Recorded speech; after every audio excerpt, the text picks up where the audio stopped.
Welcome back.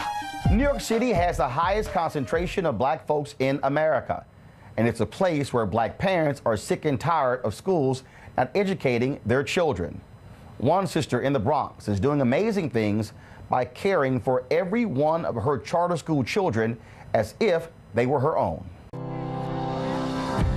We travel to the Bronx in New York City and meet the extraordinary sister dedicated to changing the lives of our kids and our community. Today's School Choice All-Star is the Bronx Charter School for Excellence and its CEO, Dr. Charlene Reid. Dr. Reid runs the Excellence Community Schools Charter Management Organization. Now in its 13th year, they serve nearly 1,500 students in 5 schools in New York and Connecticut. One of the most important advantages public charter schools have over traditional public schools is their ability to reflect the exceptional nature of their African American leadership. Dr. Reid is a former UCLA track star, and her will to win still informs her leadership style today. The goal was always very clear. You need to win. There's no tie. There's no, oh, we did a good job. It was the effort. No, it was you need to win. Winning for public school is that the kids are going to graduate and go to the best high schools in the college. That is the win. Anything else is a loss. Like, we high-five each other when a kid gets into the best high school. And if someone doesn't get into the high school that we want them to get into, we're like, oh, come on, we got to fix this. What else can we do? How can we make it better? What did we mess up on that kid? Like, literally.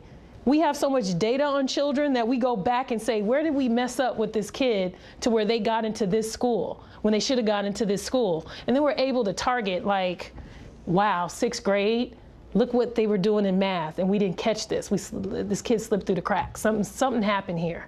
And then you see what happened in 7th grade and 8th grade, and well, look at his scores. So that's why he couldn't get into that school. So we have to make sure that that doesn't happen again. But that all happens when you want to win and you feel like you're part of a team and you don't like losing. I hate losing. And I take it so very personal. The levers that I push the most to get the school to this national blue ribbon model was this idea of care, but putting the care into action.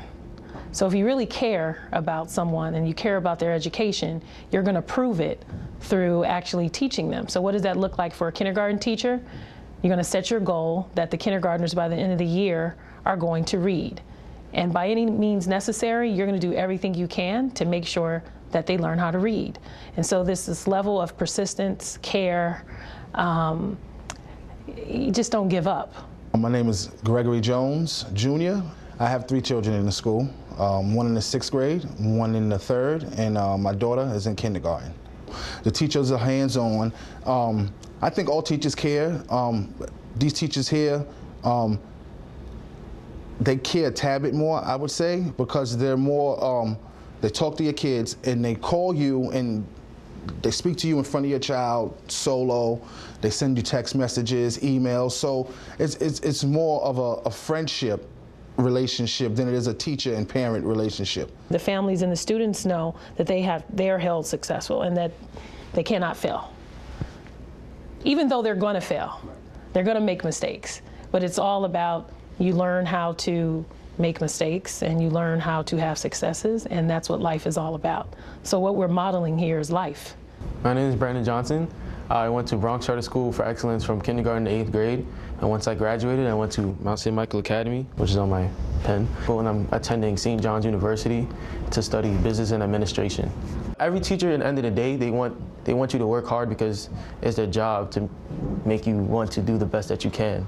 So one thing I always knew was that they wanted me to get 100 on my test because they needed me to, you know?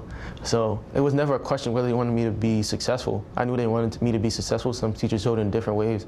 Some teachers were like playful, laid back, and some teachers are really on my back all the time. And I was like, oh man, I don't really like that. But the teachers, it's interesting that the teachers that you don't like the most are the teachers that you appreciate the most in the end. Another crucial advantage for a public charter school is the ability of its leaders to use their knowledge and experience and creativity to fix what they see as broken. That is not always true in traditional public school systems. When I worked in the traditional school district as a teacher and as a leader, I was part of a system that I felt like rewarded bad behavior. I felt like that's what I was a part of.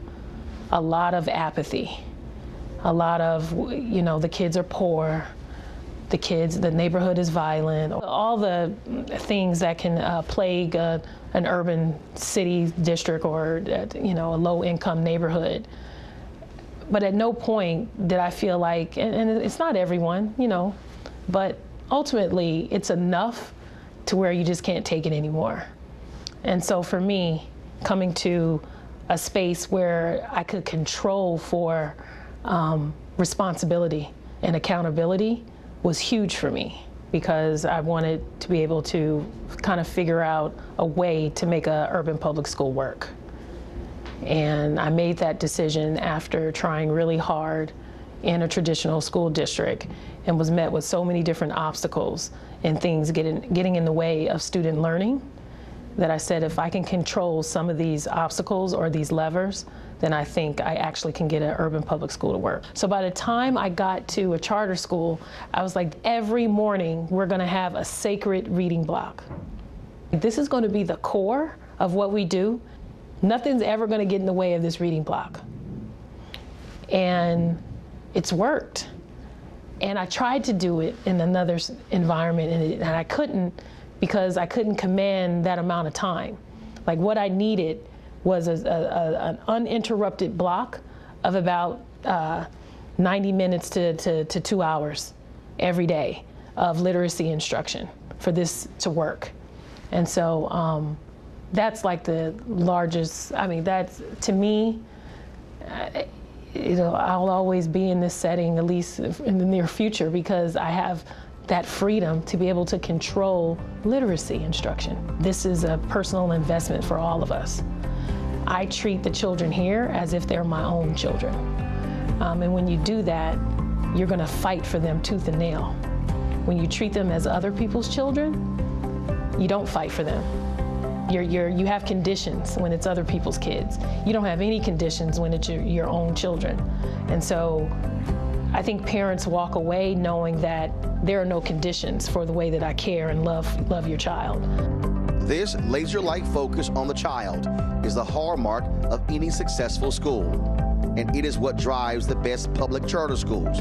Dr. Charlene Reid and the Excellence Community Schools Charter Management Organization are school choice all-stars, fostering innovation, taking responsibility, demanding accountability, and winning for our children and our community. Weekdays on TV One. I will never lie to you. Oh my God. Roland Martin. He doesn't want to talk to us. He wants to ignore us. Uncensored. Hell no. That ain't gonna cut it, boo. Unapologetic. No, that is fundamentally false. You are wrong. Unfiltered. He wants an America where we all look alike. He ain't talking about black people. Unrelenting. You better go work out, because you got a fight on your hands. NewsOne Now with Roland Martin. Weekdays at 7 a.m. on TV One.